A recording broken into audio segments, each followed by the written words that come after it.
الرسالة تمشهد أن الحمزة بن عبد المطلب رضوان الله عليه عندما كان يصف المسلمين لقتال الكافرين وبالخصوص النبالة منهم يناديهم بكلمة اضرب. ومن هنا تبتدئ القصيدة: اضرب الله سدد يمنة السادة وخل شفك يا سيد ياخذ مراده. اضرب الله سدد يمنة السادة وخل شفك يا سيد ياخذ مراده. رد خيبر عليهم مقلع البيبان وكسر خشوم كانت تنحسب قاده. وانت ابن الامامة وانت ابن الدين المراجل والشهامة لحضرتك عاده.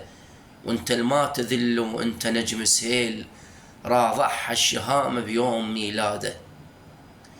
يكاسرهم قزاز مطشر الصهيون يمنتك تقسي بيهم دوم معتاده. متروس الملاجئ بالذعر ميتين وانت الليث جنك شابه اجداده.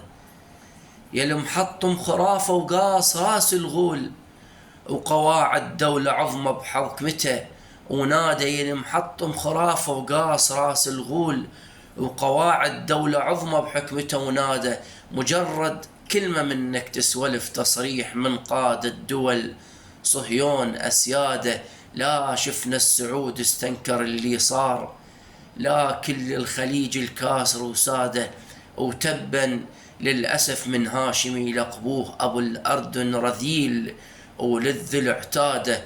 ومصر باب العروبة كانوا يسموه على التطبيع خاضع خانع وزاده. ساوي القاع بيهم يا بن داح الباب خلش ما بنوا يتناثر رماده. نطلب ثار باق من النبو لليوم هيكلهم نريدك تكسر عماده. يا سيد خامنا وياك مال وروح اللي ضدك خل يموت بقهره وحقاده.